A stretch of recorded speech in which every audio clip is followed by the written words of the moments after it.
जय हिंद दोस्तों, NCERT with Naved Khan में आप सभी का अभिनंदन है। उम्मीद है आप सभी बहुत अच्छे होंगे और क्लासेस कर रहे हैं। अभी तक हम चैप्टर 7 कवर कर चुके हैं, जो कि 6 क्लास की एनसीईआरटी ज्योग्राफी हमारी चल रही है। आज चैप्टर नंबर हम 8 देखेंगे, जो कि लास्ट होगा हमारा, ठीक है। और चैप्टर नंबर 7 में बहुत अच्छा आप लोगों ने रिस्पॉन्स दिया है, बहुत अच्छे से उसको देखा है, ठीक है। कई सारे स्टूडेंट्स के मुझे मैसेज भी आए हैं, तो मुझे अच्छा लगा, बहुत ज़्यादा मोटिवेशन मिला, ठीक है। तो उसी को लेकर के समय तो नहीं था, लेकिन फिर भी मैंने सोचा कि चलिए मैं आपके साथ चैप्टर 8 डिस्कस कर लेता हूं फटाफट। तो आज का हमारा चैप्टर, जैसे कि आप लिखा हुआ देख सकते हैं, ठीक है, भारत जलवायु, वनस्पति, ठीक है, तथा वन्य प्राणी। तो हम आज इन 3 चीजों को समझेंगे कि वनस्पति क्या है, ठीक है। पहले भारत की हम जलवायु देखेंगे, जलवायु में मौसम क्या है और जलवायु क्या है, दोनों को डिफ्रेंशिएट करेंगे, और भारत में कौन कौन से मौसम और जलवायु पाए जाते हैं। नंबर 2 पे हम देखेंगे वनस्पति, कि भारत में कौन कौन सी वनस्पति है। हालांकि 6 क्लास की एनसीईआरटी में जितना है आज हम उतना ही देखने वाले हैं। आगे आने वाली क्लासेस में इसको बहुत डिटेल में पढ़ाया गया है, बहुत डिटेल में बताया गया है, एनसीईआरटीज में ही हमारा है, ठीक है। वनस्पति तथा वन्य प्राणी को हम देखेंगे, जिसे इंग्लिश में कहते हैं India climate, flora and fauna, ठीक है। ये देखिए, आपको एक वर्ड यहाँ इंग्लिश का बड़ा अच्छा सा मिल जाता है, फ्लोरा एंड फौना, यानी कि वनस्पति तथा वन्य प्राणी। तो चलिए हम देखते हैं। सबसे पहले हम हेडिंग डालेंगे मौसम, ठीक है। Without wasting the time, come to the point. Number 1 heading है मौसम, जिसे इंग्लिश में कहते हैं वेदर। हम मौसम सभी देखते हैं, हम किसी न किसी मौसम में ही रह रहे हैं, चाहे हम पूरे हिंदुस्तान में कहीं भी रह रहे हो या विश्व में कहीं भी रह रहे हो। तो मौसम क्या है, सबसे पहले हमारे लिए मौसम को डिफ्रेंशिएट करना बहुत ज़्यादा आवश्यक है, ठीक है। मौसम की परिभाषा हम इस प्रकार से कह सकते हैं, ठीक है। मौसम वायुमंडल में दिन प्रतिदिन, ठीक है, मतलब डेली बेसिस पे होने वाला परिवर्तन है, ठीक है।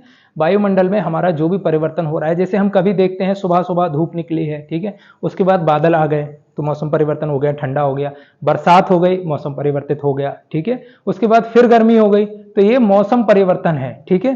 तो मौसम वायुमंडल में दिन प्रतिदिन होने वाला परिवर्तन है, ठीक है।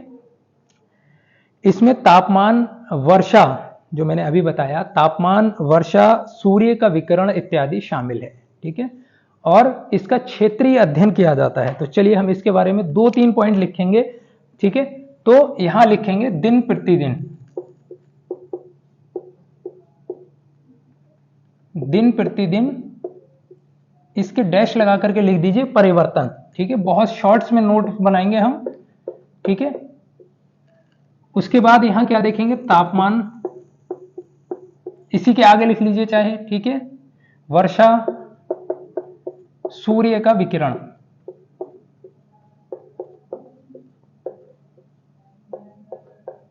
ठीक है। नंबर 3 पे हम इसमें देखेंगे बस क्षेत्रीय अध्ययन किया जाता है। ऑलराइट गाइस, क्षेत्रीय अध्ययन। अब देखिए मौसम का क्या है, जो अध्ययन किया जाता है वो पूरे हिंदुस्तान का एक साथ अध्ययन नहीं किया जा सकता, ठीक है। इसका क्षेत्रीय आधार पर किया जाता है अध्ययन। हम देखते हैं थोड़ी थोड़ी जगह के 10 किलोमीटर 20 किलोमीटर दूर कई बार हम सुनते हैं, या कुछ गाड़ियां वहां से आती हैं तो अच्छा वहां बरसात हो रही है, यहाँ तो नहीं हो रही है ना। तो इस प्रकार से हम देख सकते हैं, ठीक है। अब मौसम के कितने टाइप होते हैं, मौसम के 4 प्रकार होते हैं, ठीक है। तो यहां लिख लीजिए 4 प्रकार, ठीक है। 4 प्रकार कौन कौन से होते हैं, चलिए हम इनको देखते हैं। सर्दी कब होती है, गर्मी कब होती है, शरद ऋतु कब होती है और वर्षा ऋतु कब होती है भारत में। तो सबसे पहले हम देखेंगे दिसंबर से फरवरी तक, दिसंबर से फरवरी तक कौन सा मौसम होता है, सर्दी, ठीक है। ये 3 महीने हमारे यहाँ किस चीज के हैं, सर्दी के हैं, ठीक है। उसके बाद हम देखेंगे मार्च से जून तक, मार्च से जून तक ये होती है गर्मी, ठीक है। 3-3 महीने का डिफरेंशिएट किया गया है बस इसमें, ठीक है। उसके बाद जून से सितंबर तक, जून से सितंबर, ऑलराइट गाइस, इसे हम दक्षिण पश्चिम मानसून का मौसम भी कहते हैं, ठीक है। इसी ये होता है वर्षा, यानी कि बरसात, ऑलराइट। उसके बाद हम देखेंगे अक्टूबर से, अक्टूबर और नवंबर जो हमारे 2 महीने बचते हैं, अक्टूबर प्लस नवंबर,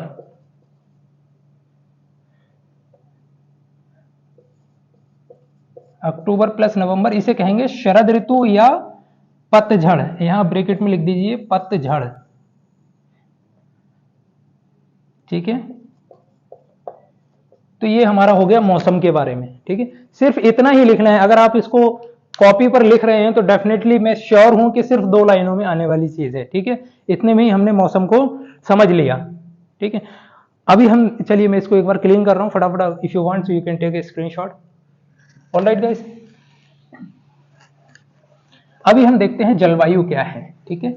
मौसम और जलवायु में डिफरेंशिएट यही हो जाएगा, ठीक है। आगे 1-2 लाइन और लिख लेंगे हम कि अगर मौसम और जलवायु में डिफरेंशिएशन आता है तो उसके लिए कि हम क्या देखेंगे। देखिए लिखते हैं, नंबर 2 पॉइंट होगा हमारा जलवायु, ठीक है। इस इंग्लिश में बोलते हैं क्लाइमेट। जलवायु यानी कि क्लाइमेट, ठीक है। तो किसी स्थान पर, जैसे हमने उसकी डेफिनेशन देखी थी मौसम की, इसी प्रकार से इसकी डेफिनेशन होती है, किसी स्थान पर अनेक वर्षों में, ठीक है, किसी स्थान पर, सपोज दैट कोई भी स्थान हो सकता है, उत्तर प्रदेश हो सकता है, मध्य प्रदेश हो सकता है, या भारत का कोई भी हिस्सा, उसमें अनेक वर्षों में मापी गई, अनेक वर्ष से मतलब है कम से कम 35 साल से 50 साल तक मापी गई, ठीक है, मौसम की औसत दशा को जलवायु कहते हैं। तो चलिए इसका हम पहले लिखेंगे, ठीक है।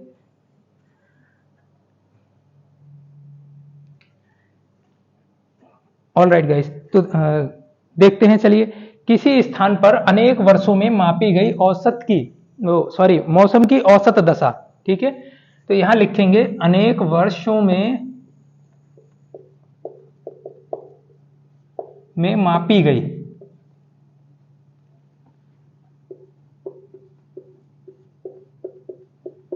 क्या है, मौसम की औसत दशा, ठीक है। बस इतना ही लिखने की नीड है, मौसम की औसत दशा क्या कहलाती है, जलवायु कहलाती है, ठीक है, जलवायु, ठीक है। कम से कम कितना, 35 से 50 वर्ष, 35 से 50 वर्ष में मापी गई, ठीक है, मौसम की औसत दशा को जलवायु कहते हैं, ठीक है। भारत की जलवायु को आमतौर पर मानसूनी जलवायु कहते हैं, ठीक है। तो यहां लिखेंगे हम भारत, इस तरह से एरो लगा दीजिए, इसके आगे लिखिए मानसूनी जलवायु, ठीक है, मानसूनी जलवायु। देखिए आपको नोट्स जो है ना बहुत शॉर्ट करके ही बनाना है, ताकि जब आप इसको रिवाइज करें तो सिर्फ 2 पॉइंट देखने से आपको याद आ जाए, आपकी मेमोरी काम करने लगे कि हाँ क्या है। और अभी इतना घबराने की बात नहीं है, सिर्फ वो रटन विद्या या लिखने वाला सिस्टम इनमें नहीं होना चाहिए, ठीक है। मेरा भी ये एक्सपीरियंस रहा है और हर कोई यही बताता है कि सिर्फ रटने से यहाँ काम नहीं चलने वाला है। ऑलराइट गाइस, तो इसका क्या करना है, हमें शॉर्ट नोट्स बनाना है बहुत अच्छे से, जैसे मैंने आपको अपने नोट्स दिखाए थे एक वीडियो में, ठीक है। तो उसी तरह के नोट्स बनाने हैं आपको, बिल्कुल छोटे से छोटे करके, ताकि आप जब उसको रिवाइज करें तो आप सिर्फ इतना पढ़ें, भारत मानसूनी जलवायु। अच्छा, इसका मतलब क्या होता है, इसका मतलब होता है भारत की जलवायु मानसूनी जलवायु है, ठीक है। चलिए इससे देखते हैं मानसून शब्द जो है वो कहां से लिया गया है, ठीक है। यहां नेक्स्ट लाइन में हम लिखेंगे मानसून शब्द, ठीक है, किसका है, अरबी का है, अरबी भाषा के मौसिम से लिया गया है, ठीक है, मौसिम, जिसका अर्थ होता है मौसम, ठीक है। तो अल्टीमेटली जलवायु का मतलब क्या हुआ, मौसम, ठीक है। अब मौसम को हमने पहले देख लिया, जलवायु को यहां देख लेते हैं। इतना ही लिखिए, मानसून शब्द अरबी भाषा के मौसिम से लिया गया है, जिसका मतलब होता है मौसम। ऑलराइट गाइस, नंबर नेक्स्ट हम यहां लिखेंगे भारत की स्थिति उष्ण कटिबंध में होने के कारण, ठीक है, अधिकतर वर्षा मानसूनी पवन से होती है, ठीक है। भारत की स्थिति, तो यहां लिखेंगे भारत स्थिति उष्ण कटिबंध,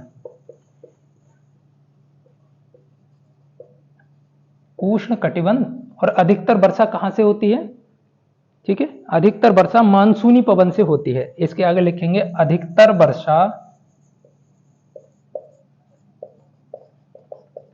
वर्षा मानसूनी पवन, ठीक है। इसके आगे आप एरो लगाइए और लिखिए मानसूनी पवन, मानसूनी पवन से होती है, लिख लीजिए, मानसूनी पवन से होती है। ठीक है, ये हो गया हमारा जलवायु के बारे में। ठीक है, अब जलवायु को प्रभावित करने वाले कारक कौन कौन से हैं हम अभी देखेंगे। ठीक है, इसके नीचे एक नोट करके लिख लीजिए, जो मैं ऐसे ही बता देता हूं आपको, या आपको पता भी होगा। विश्व में सर्वाधिक वर्षा कहां होती है? विश्व में सर्वाधिक वर्षा अरुणाचल प्रदेश के मौसिमराम में होती है। ठीक है, यहां लिख दीजिए, विश्व में सर्वाधिक वर्षा मेघालय के, नॉट अरुणाचल प्रदेश, सॉरी, मेघालय के मौसिमराम में होती है। हमारे इंडिया में ही वर्ल्ड में सबसे ज्यादा वर्षा एक स्थान है जहां पर होती है, जहां 400 सेंटीमीटर से भी ज्यादा वर्षा होती है। ठीक है, कभी कभी वहां का आंकड़ा 1000 मीटर तक, वहां डेली वर्षा शाम को हो ही जाती है। दिन भर मौसम बनता है, शाम को डेली वर्षा होती है। वहां के लोग हमेशा छाता लेकर के, रेनकोट के साथ तैयारी करके चलते हैं। ठीक है, चलिए ये हो गया। एक बार मैं इसको क्लीन करता हूं। अभी हम क्या देखेंगे, जलवायु को प्रभावित करने वाले कारक कौन कौन से हैं। ठीक है, यही देख लेते हैं हम, जलवायु को प्रभावित करने वाले, जलवायु को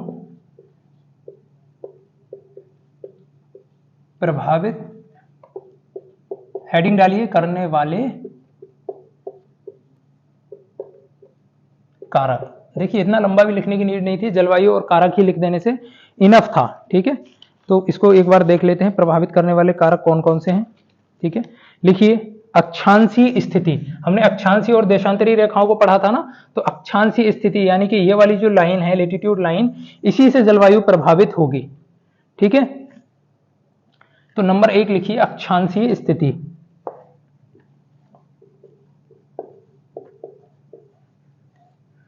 अक्षांशीय स्थिति। ठीक है, नंबर 2 पॉइंट हम इसमें लिखेंगे, ऊंचाई या उच्चावच।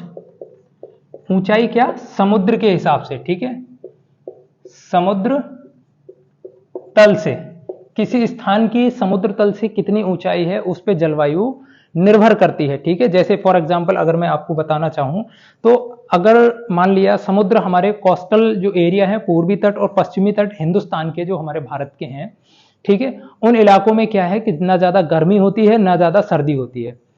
अभी एट रिसेंटली मैं फिलहाल उड़ीसा में ही हूं, और यहाँ पे चांदीपुर बीच है एक। ठीक है गाइस, तो चांदीपुर बीच में यहाँ मैंने खुद ग्राउंड में देखा है। मैं बल्कि सोच भी रहा हूं कि एक दिन बीच पे जाऊं और वीडियो बना करके समुद्र के बारे में कुछ कुछ चीजें समझाऊं, कुछ कुछ चीजें मैं उस पर शेयर करूं। ठीक है, अगर मौका मिला तो definitely I will go on beach and definitely मैं एक वीडियो उसके बारे में बनाऊंगा। ठीक है, तो समुद्र तल से कैसे होता है? समुद्र तल से यानी कि पूर्वी और पश्चिमी घाटों से जब हम उत्तर भारत के मैदानों में आते हैं, तब लगभग 200 मीटर की ऊंचाई समुद्र से हो जाती है, तो वहां जलवायु अलग होगी। उसके बाद जब हम ऊपर जाएंगे, हिमाचल प्रदेश, जम्मू कश्मीर जाएंगे, लद्दाख जाएंगे, तो वो समुद्र तल से बहुत ज्यादा ऊंचा हो जाता है, लगभग 6000, 4000, 5000 मीटर हो जाते हैं। ठीक है, तो वो जलवायु क्या है? समुद्र तल से ऊंचाई यानी कि जलवायु को प्रभावित करती है। ठीक है, हमारे जम्मू कश्मीर की, लद्दाख की जलवायु कुछ और है, उत्तर भारत के मैदानों की कुछ और है, और जब हम दक्षिण भारत में आ जाते हैं तो जलवायु कुछ और देखने को हमें मिलती है। ठीक है गाइस, तो ये एक पॉइंट हो गया। नंबर 3 हम लिख सकते हैं, वायुमंडलीय ताप और दाब। ठीक है, वायुमंडलीय ताप प्लस दाब। ठीक है, यानी कि वायुमंडल में हमारा तापमान कितना है और प्रेशर कितना है। नेक्स्ट हम देखेंगे समुद्र से दूरी, समुद्र तल से ऊंचाई भी और समुद्र से दूरी भी जलवायु को प्रभावित करती है। समुद्र से दूरी, जैसे मैंने अभी बताया। ठीक है, जैसे जैसे हम समुद्र से दूर जाएंगे वैसे वैसे ही तापमान में और जलवायु में परिवर्तन आता चला जाएगा। समुद्र कोस्टल एरिया के पास जो लोग रहते हैं उनको पता होगा कि समुद्र में क्या है, समुद्र की एक विशिष्ट ऊष्मा धारिता होती है, जिसे कहते हैं स्पेशल हीट कैपेसिटी। ठीक है, सपोज दैट आप एक पानी लीजिए किसी बर्तन में, ठीक है, बहुत ज्यादा पानी है, इसमें कम पानी है। ठीक है, अगर ज्यादा पानी है तो ज्यादा पानी जल्दी से गर्म नहीं होता है। आप अभी तो गर्मी का मौसम चल रहा है, थोड़ी बहुत धूप देखने के लिए मिल जाती है। If you want to do a practical, अगर आप एक प्रैक्टिकल करना चाहते हैं तो एक बकेट में आप पानी लीजिए और उसको धूप में रख दीजिए। ठीक है, आप उसको देखेंगे, आप उसकी जगह आप एक कोई खाली बर्तन भी रख दीजिए, तो आप देखेंगे वो खाली चीज जल्दी गर्म हो गई और बकेट का पानी जल्दी गर्म नहीं हुआ है। इसी प्रकार से जब पानी गर्म हो जाता है तो फिर वो जल्दी ठंडा नहीं होता। सपोज दैट आप उस पानी को रखे रहने दीजिएगा और फिर आप उसको शाम को देखें, जब सूरज ढल जाएगा, ठीक है, तब भी वो पानी गर्म ही रहेगा। वो पानी 1-2 घंटे 3 घंटे तक, जितना ज्यादा पानी की क्वांटिटी होगी उतनी देर तक पानी गर्म रहेगा। उसको कहते हैं स्पेशल हीट कैपेसिटी। यानी कि पानी की क्या है, एक विशिष्ट ऊष्मा धारिता होती है, वो ऊष्मा को धारण कर लेता है। ठीक है, उसी के बारे में हम आगे पढ़ेंगे कि एल नीनो क्या होता है। एल नीनो उसी चीज से बनता है, ठीक है, जो हमारी आगे की एनसीईआरटीज में दिया गया है। ठीक है, उसके बाद हम कोपेन का जलवायु वर्गीकरण पढ़ेंगे। ठीक है, और भी कई सारी चीजें हैं जो हम भारत के जलवायु को देखेंगे, कैसी जलवायु डिटेल में देखेंगे, अभी भी देख रहे हैं। तो चलिए लिख लीजिए। ठीक है, समुद्र से दूरी भी किसी जलवायु को प्रभावित करती है। नंबर देखेंगे हम, नेक्स्ट हमारा क्या है, चक्रवातों का प्रभाव। ठीक है, चक्रवातों का प्रभाव, चक्रवातों का प्रभाव भी जलवायु पर पड़ता है। ठीक है, चक्रवात हमारे खासतौर पे देखें तो कोस्टल एरियाज में आते ही रहते हैं। ठीक है, इसके आगे लिखेंगे पश्चिमी विक्षोभ। ये क्या लिख दिया मैंने,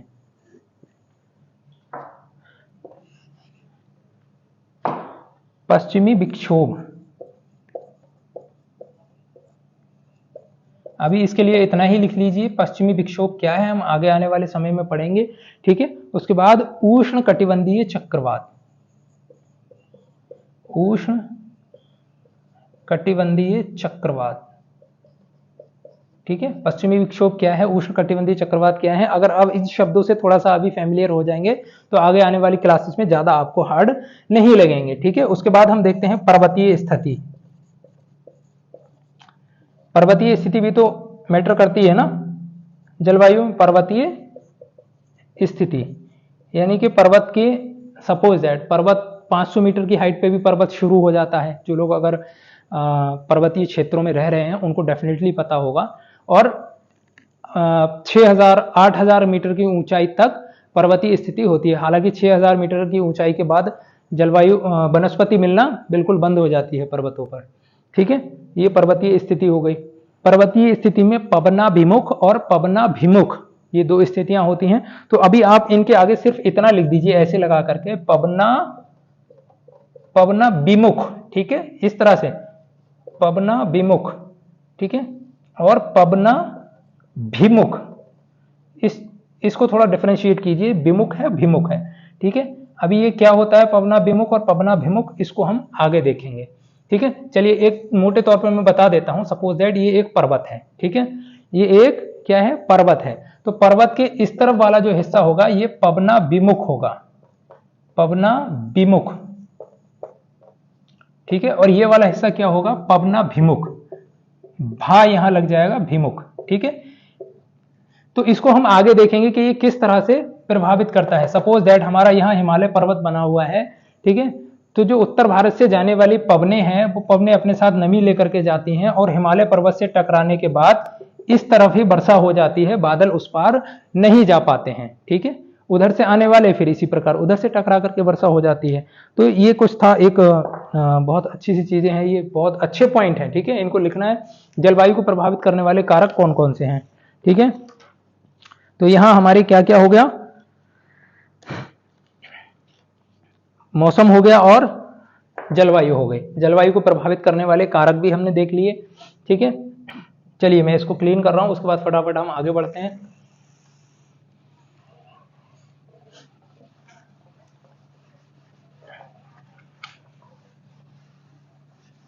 क्लासेस आप लोगों को कैसी लग रही हैं, आप लोग कमेंट करके जरूर बता सकते हैं मुझे।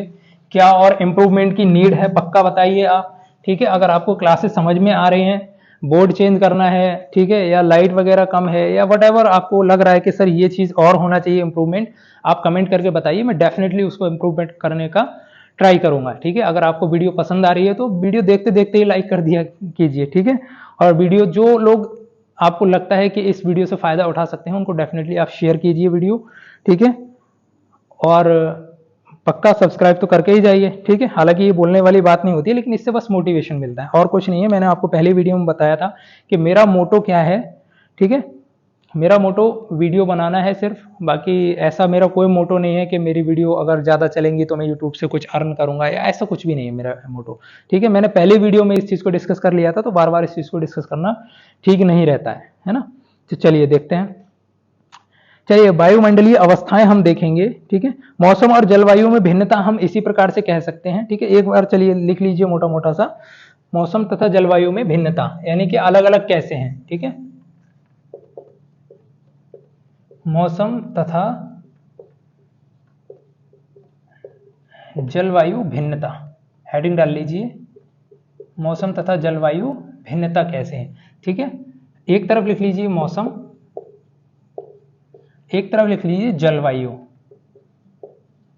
ठीक है, तो हम इनको पहले ही लिख करके आ गए हैं, बस एक बार फटाफट भागते भागते देख लेते हैं। ठीक है, मौसम क्या है, दिन प्रतिदिन की घटनाएं हैं, दिन प्रतिदिन। ठीक है, जैसे एक हफ्ते का मौसम या 2 दिन 3 दिन का मौसम, ये सुबह से शाम तक का मौसम अलग अलग हो सकता है। ठीक है, ठीक है, जैसे आज मौसम यानी कि सुबह से लेकर के बरसात हो गई, शाम को मौसम ठंडा हो गया। ठीक है, इस तरह से लिख सकते हैं। कल का मौसम, कल का मौसम ठंडा था, इस प्रकार से हम लिख सकते हैं, कल का मौसम ठंडा था। जलवायु में हम देख सकते हैं लंबी अवधि की बात करता है। ठीक है, लंबी अवधि, कितनी लंबी अवधि, ठीक है, 35 से 50 वर्ष की अवधि की बात करता है, तब जलवायु को हम परिवर्तन मानते हैं। ठीक है, कम से कम 35 से 50 साल की उष्ण कटिबंधीय, ठीक है, उष्ण कटिबंधीय जलवायु है भारत की, उष्ण कटिबंधीय जलवायु है भारत की। ठीक है, चलिए ये हो गया क्या, मौसम और जलवायु में, ये हम पहले ही लिख चुके हैं। ठीक है, फिर भी मैंने एक तरह से हमने लिखवा दिया मैंने। अभी हम क्या देखेंगे, ये बहुत इंपॉर्टेंट चीज है जो हम अभी देखेंगे, वायुमंडलीय अवस्थाएं। ठीक है, वायुमंडलीय अवस्थाएं कौन कौन सी होती हैं, एटमॉस्फेरिक कंडीशन जिसे इंग्लिश में बोलते हैं। ठीक है, तो डालिए वायुमंडलीय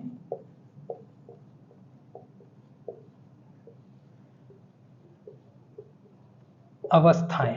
ठीक है, इसे इंग्लिश में बोलेंगे एटमॉस्फेरिक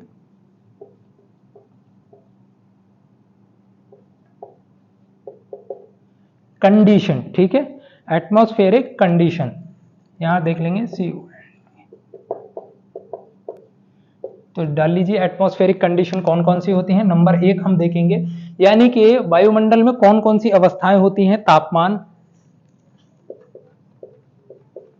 नंबर 2 पे हम देखेंगे दाब। ठीक है, दाब भी तो होता है, प्रेशर भी तो होता है, यानी कि वायु दाब, चाहे तो इसे वायु दाब लिख लें। ठीक है, वायु दाब, एयर प्रेशर, तापमान क्या हो गया, टेम्परेचर, वायु दाब क्या हो गया, एयर प्रेशर। ठीक है, नंबर 3 हम देखेंगे क्या है, आर्द्रता। ठीक है, यानी कि ह्यूमिडिटी, आर्द्रता, ह्यूमिडिटी। देखिए ह्यूमिडिटी क्या है कि समुद्री एरिया के आसपास, कोस्टल एरियाज के आसपास ह्यूमिडिटी बहुत ज्यादा होती है। ठीक है, समुद्री एरिया के आसपास मैंने आपको बताया कि समुद्र की एक स्पेशल हीट कैपेसिटी होती है जो कि पानी को ना जल्दी ठंडा होने देती है, और जब ठंडा ना जल्दी गर्म नहीं होने देती है, और जब गर्म हो जाता है तो उसको ठंडा नहीं होने देती है। ठीक है, ये देखेंगे हम। नंबर नेक्स्ट बादल यानी कि क्लाउड, और उसके बाद वर्षा। ठीक है, वर्षा मतलब रेन। तो ये कंडीशन है, इनको आप लिख लीजिए, वायुमंडल में ये अवस्थाएं होती हैं, ये अवस्थाएं घटित होती हैं। ठीक है, ये अवस्थाएं वायुमंडल में घटित होती हैं। तो हमने क्या क्या देख लिया, जलवायु देख लिया, अभी वनस्पति नहीं देखा है। चलिए फटाफट हम देखते हैं।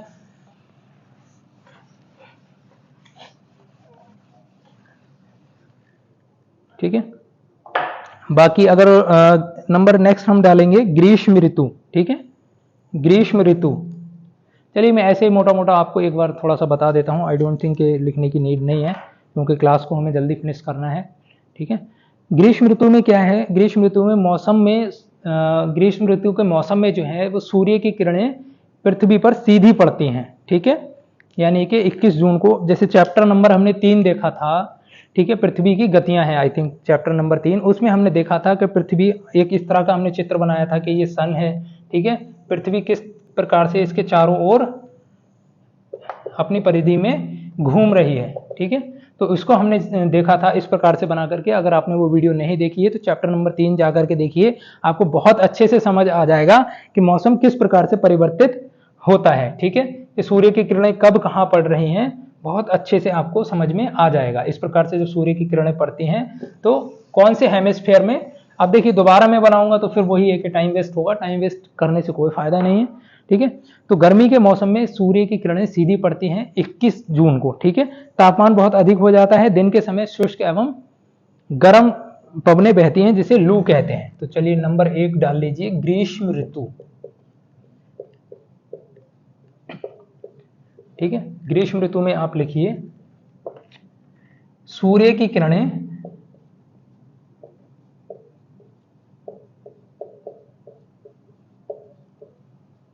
सीधी पड़ती हैं। कब? 21 जून। ठीक है, सूर्य की किरणें सीधी पड़ती हैं 21 जून को।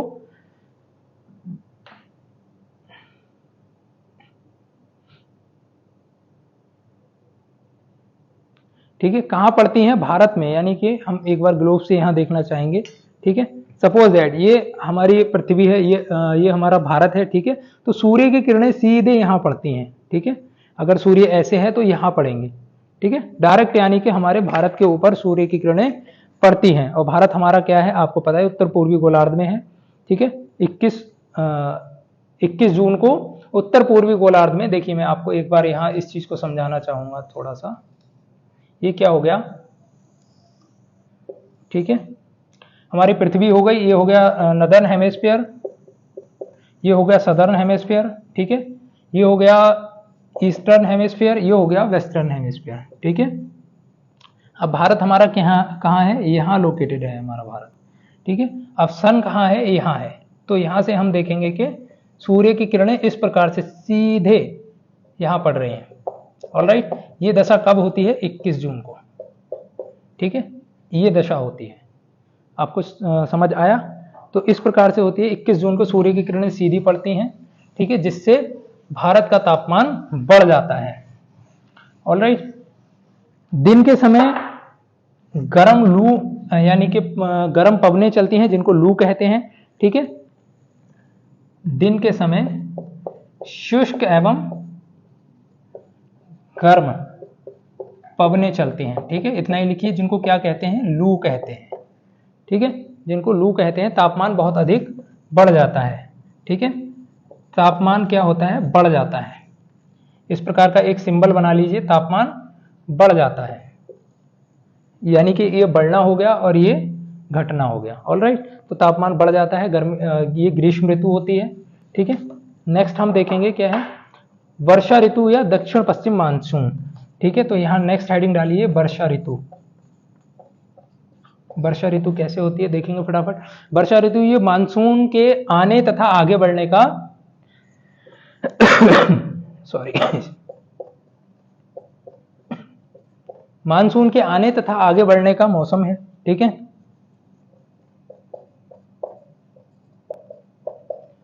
मानसून के आने तथा आगे बढ़ने का समय है।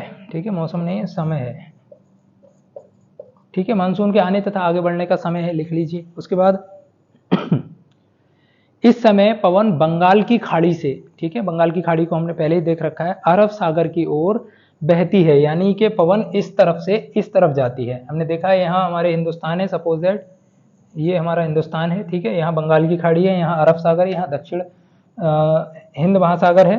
ठीक है, तो यहाँ से पवन यहाँ बहती है। ठीक है, ऐसा है नहीं, मैंने ऐसे ही बना दिया बस जल्दी में। ठीक है, तो नेक्स्ट लाइन हम देख लेंगे, पवन बंगाल की खाड़ी से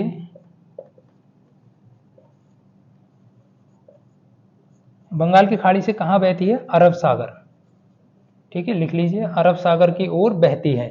ठीक है, नेक्स्ट पॉइंट है, वो अपने साथ नमी भी लाती है, जैसे मैंने अभी बताया ना, नमी भी लाती है। ठीक है, यहां लिख लीजिए, अपने साथ नमी भी लाती है। अपने साथ पवन जो है वो नमी लाती है। ठीक है, जिससे वर्षा होती है। ठीक है, जब ये पवन पहाड़ों से टकराती है तो वर्षा होती है, मैं पहले ही बता चुका हूं। ये हो गया हमारा ग्रीष्म ऋतु और वर्षा ऋतु। नेक्स्ट हम देखेंगे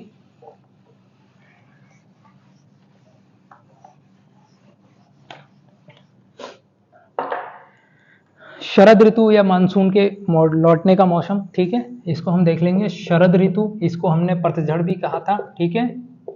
शरद ऋतु में आप लिख लीजिए कुछ कुछ पॉइंट। इस समय पवन स्थल भागों से बंगाल की खाड़ी की ओर, यानी कि उस समय हमने देखा था वर्षा ऋतु में कि बंगाल की खाड़ी से अरब सागर की ओर पवन चल रही है तथा पर्वतों से जब टकराती है तो क्या होती है, वर्षा होती है।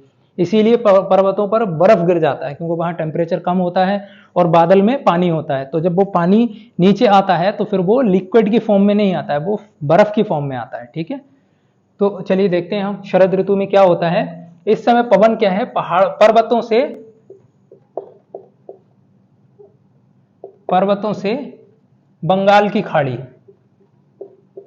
ठीक है, बंगाल की खाड़ी की ओर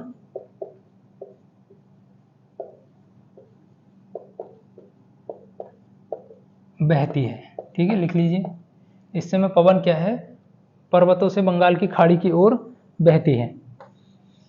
देखिए मैं भी थोड़ा सा जल्दी में हूं, इसलिए ये सब गड़बड़ हो रही है, ठीक है।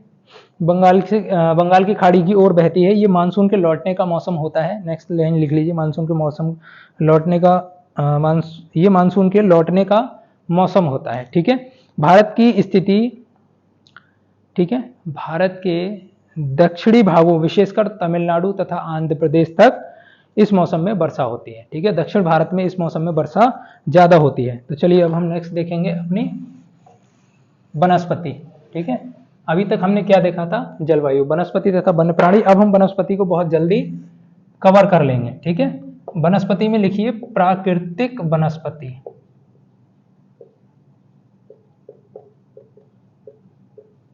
ठीक है, नेचुरल वेजिटेशन इसको कहेंगे। तो देखिए प्राकृतिक वनस्पति क्या होती है, सपोज दैट घास होती है, ठीक है। जंगल में हमने देखा होगा, जो लोग अगर जाते हैं अपने खेतों वगैरह पे, उन्होंने देखा होगा घास होती है, छोटी छोटी झाड़ियां होती हैं, या कुछ सॉरी गाइस, बड़े पेड़ भी होते हैं जो बिना मनुष्य की सहायता के उग जाते हैं, उनको हम क्या कहते हैं, प्राकृतिक वनस्पति कहते हैं, ठीक है। तो लिख लीजिए घास, ठीक है, झाड़ियां तथा वृक्ष बिना सहायता के, ठीक है, बिना मनुष्य की सहायता के जो उग जाते हैं उनको क्या कहते हैं, प्राकृतिक वनस्पति कहते हैं, नेचुरल वेजिटेशन कहते हैं, ठीक है। इसके कारक अलग अलग हो सकते हैं। अगर हम कारक लिखेंगे तो जलवायु, अलग अलग जलवायु में, ठीक है, अलग अलग जलवायु में अलग अलग प्रकार की वनस्पति उगती है। जैसे हमारे दक्षिण भारत में अलग अलग प्रकार की वनस्पति होगी, उत्तर भारत में अलग अलग प्रकार की होगी, और जब हम पर्वतीय क्षेत्रों में जाएंगे तो वहां वनस्पति अलग अलग होगी। इनको हम आगे आने वाली क्लासेस में बहुत डिटेल में पढ़ेंगे, ठीक है। तो एक हम मोटा मोटा सा एक चीज देख लेते हैं, ठीक है। ये क्या है, यह है भूमि परत, ठीक है, ऐसे लिख लीजिए भूमि परत। उसके बाद आप यहां एक लाइन बना दीजिए, ठीक है। चलिए देखते हैं यहां 1.5 मीटर, 1.5 मीटर तक क्या होता है, घास कहलाती है, ठीक है। जो 1.5 मीटर तक होती है वो घास कहलाती है। यहां लिख लीजिए 5 मीटर, ठीक है। 5 मीटर तक क्या होता है, झाड़ी वाली परत, इसको कहा जाता है झाड़ी, यानी कि 5 मीटर की हाइट तक, या 5 मीटर को कहेंगे लगभग 15 फीट तक, ठीक है, झाड़ी परत कहते हैं, ठीक है। उसके बाद हम देखेंगे 20 मीटर तक, ठीक है, 20 मीटर तक, 20 मीटर तक जो पेड़ हैं उनको कहा जाता है तरुण वृक्ष, ठीक है, तरुण वृक्ष, ठीक है। उसके बाद हम देखेंगे 40 मीटर, 40 मीटर तक जो वृक्ष हैं उनको कहा जाता है वितान। उसके बाद हम देखेंगे 60 मीटर, ये सर्वाधिक होता है, 60 मीटर से ऊंचे पेड़ नहीं होते हैं, ठीक है, चाहे वो किसी भी वनस्पति में किसी भी प्रकार की जलवायु में क्यों ना हो, ठीक है। इसको कहेंगे उद्गामी परत, उद्गामी परत। ये हमारी 6th क्लास की एनसीईआरटी में बहुत अच्छे से दिया हुआ है, आप चाहें तो उसकी कटिंग निकालें और यहां चिपका लें, ठीक है। तो ये हमारा आज प्राकृतिक वनस्पति भी हो गया। उसके बाद हम लास्ट हेडिंग और देख लेते हैं अपने वन्य प्राणी, ठीक है। चलिए वन्य प्राणी देखिए क्या होते हैं, ठीक है, हम भी एक प्रकार से प्राणी ही हैं, हम सोशल प्राणी हो गए हैं, ठीक है, हम सोशल एनिमल हो गए हैं। बस वन्य प्राणी विभिन्न, वन क्या है, विभिन्न प्रकार के प्राणियों का निवास स्थल है, ठीक है। यहां लिखेंगे नंबर, हेडिंग हम डालेंगे वन्य प्राणी, ठीक है, यानी कि इंग्लिश में इसको कहेंगे वाइल्ड लाइफ। अब वन्य क्या है? विभिन्न प्रकार के प्राणियों का, प्राणी हो उसमें चाहे जीव हो, सरीसृप हो, उभयचर हो, स्तनधारी हो, कुछ भी हो, ठीक है, उनका क्या है? निवास स्थल है। ऑलराइट गाइस, तो लिख लीजिए वन्य विभिन्न प्रकार के वन्य जीवों का निवास स्थल है। ठीक है, तो यहां लिखेंगे विभिन्न प्रकार के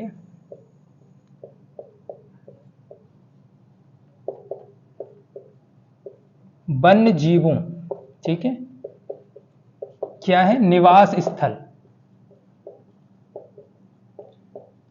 निवास स्थल जैसे वो क्या क्या हो सकते हैं? ठीक है, जिसमें जंतुओं की हजारों प्रजातियां तथा बड़ी संख्या में विभिन्न प्रकार के सरीसृपों, उभयचरों, ठीक है, लिख लीजिए हजारों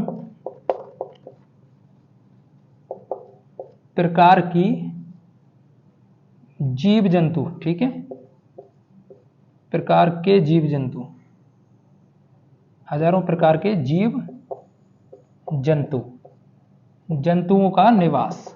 ठीक है, वो तो हमने लिख दिया, विभिन्न प्रकार के जीव जंतुओं का निवास। विभिन्न प्रकार के जीव जंतु जैसे उभयचर, ठीक है, सरीसृप, ठीक है, उभयचर, सरीसृप, ठीक है, पक्षियों तथा स्तनधारी। इनको हम बायोलॉजी में बहुत अच्छे से, जब हम बायोलॉजी पढ़ेंगे तब हम देखेंगे कि उभयचर क्या है, सरीसृप क्या है, पक्षी तो आप लोग जानते ही हैं, विड्स, ठीक है। स्तनधारियों में किस किस को रखा जाता है? जैसे कहते हैं कि पृथ्वी पे सबसे बड़ा स्तनधारी कौन है? तो व्हेल है, ठीक है, व्हेल मछली जो है, क्योंकि उसमें स्तन ग्रंथियां पाई जाती हैं इसलिए वो स्तनधारी है। ठीक है, उसके बाद सरीसृप क्या होते हैं? सरीसृप जैसे जिसमें सांप आते हैं, ठीक है, रेंगने वाली चीजें आती हैं, जिसमें हम कहते हैं ना घिरगिट टाइप का जो होता है, बिच खपड़ा जिसको बोलते हैं। ठीक है, सॉरी गाइस। स्तनधारी तथा कीट,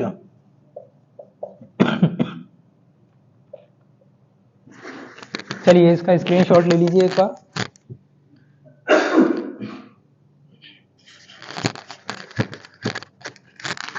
ठीक है, ये कीटों का निवास स्थान होता है। ठीक है, उसके बाद हम देखेंगे गुजरात में जो गुजरात के गिर वन जो हैं उसमें एशियाई शेरों का निवास है। ठीक है, हाथी तथा एक सींग वाले गेंडे असम के जंगलों में पाए जाते हैं। तो इस तरह की चीजें एनसीईआरटी में हैं, उनको ज़्यादा से ज़्यादा अभी लिखने की ज़रूरत नहीं, क्योंकि बाद में आपको सभी जो वाइल्ड लाइफ सेंचुरीज हैं उनको देखना पड़ेगा। ठीक है, तो वहाँ आप देख लीजिए। हाथी क्या है? केरल और कर्नाटक में भी पाए जाते हैं हाथी, उड़ीसा में भी पाए जाते हैं हाथी। ठीक है, सरकार ने हाथियों तथा बाघों को बचाने के लिए, जो हमने देखा होगा कि बाघ परियोजना और हस्ती परियोजना जैसी परियोजनाओं को लागू किया है। ऑलराइट गाइस, मैं जानता हूं आपकी आज की वीडियो में काफ़ी सारा डिस्टरबेंस रहा है। ठीक है, थोड़ा सा मुझे भी प्रॉब्लम लग रही थी, इसलिए मैं भी थोड़ा ठीक से नहीं बोल पा रहा हूं। तो आज की क्लास को हम यही रखते हैं, आगे की क्लास में हम देखेंगे। ठीक है, भारत में मानसून की उत्पत्ति के सिद्धांत क्या है, एल नीनो क्या है, ठीक है, तापीय सिद्धांत क्या है, एडमंड हिलेरी का तापीय सिद्धांत क्या है, कोपेन का जलवायु वर्गीकरण क्या है। ठीक है, तो हिंद महासागरीय डायपोल और भारतीय मानसून क्या है, ठीक है, मानसूनी विच्छेद और मानसूनी निवर्तन क्या है, ये आगे एनसीईआरटी में है, 11th 12th की एनसीईआरटी में है, इनको हम बाद में देखेंगे, बहुत डिटेल में पढ़ेंगे। तो अभी के लिए इतना ही काफ़ी, क्योंकि अभी अगर हम ज़्यादा डिटेल में देख लेंगे, बहुत अच्छे से मैंने लिख भी रखा है, नोट्स बना रखे हैं, तो अभी हम क्या है वॉश आउट हो जाएंगे, हमारे सर के ऊपर से चला जाएगा। इतना थोड़ा थोड़ा अभी तक मेरे हिसाब से ठीक है। ठीक है, और एनसीईआरटी में एक चीज़ दिया है, प्रवासी पक्षी। ठीक है, हमारे यहाँ जो प्रवासी पक्षी हैं कुछ, जिसमें लिटिल स्टंट है, ठीक है, और पिंटेल बत्तख है, क्या है, करलियू है, फ्लेमिंगो है। ठीक है, ये आर्कटिक प्रदेश से 8000 किलोमीटर की दूरी तय करके हमारे भारत आती हैं सर्दी के मौसम में। ये बहुत सारी वेट्स हैं। ठीक है, एक हम देखेंगे लिटिल स्टंट, जो एक चिड़िया होती है, 15 ग्राम उसका वेट होता है। 15 ग्राम कितना होगा? आई थिंक ये मार्कर का वेट 15 ग्राम होगा। 15 ग्राम उसका वजन होता है, जो 8000 किलोमीटर आर्कटिक प्रदेश से चल करके उड़ करके हमारे भारत तक पहुंचती है। तो बहुत हैरत की बात है, छोटी सी चिड़िया एक। ठीक है, और हम देखिए, हम बिल्कुल हिलना नहीं चाहते हैं। ठीक है, तो आज की क्लास को हम यहीं तक रखते हैं, आप लोग देखते रहिए। बाकी आपको जो भी इंप्रूवमेंट की नीड है मुझे आप कमेंट में बताइए, मैं उसी तरह से और इंप्रूवमेंट करूंगा। जो भी आपको इंप्रूवमेंट चाहिए, वीडियो अच्छी लग रहा है तो अच्छी बताइए, नहीं पसंद आ रहा है तब भी आप एटलीस्ट बताइए कि हमें वीडियो नहीं पसंद आ रही है। ठीक है, तो और बाकी आप वीडियो को शेयर कीजिए उन लोगों के साथ जिनको वाकई इनकी ज़रूरत है, और आप सब्सक्राइब कर सकते हैं चैनल को अगर आप चाहें तो। ठीक है, चलिए बने रहिए मेरे साथ, आप देखते रहिए। ठीक है, एनसीईआरटी विद नावेद खान। स्वस्थ रहिए, व्यस्त रहिए, मस्त रहिए। Thank you.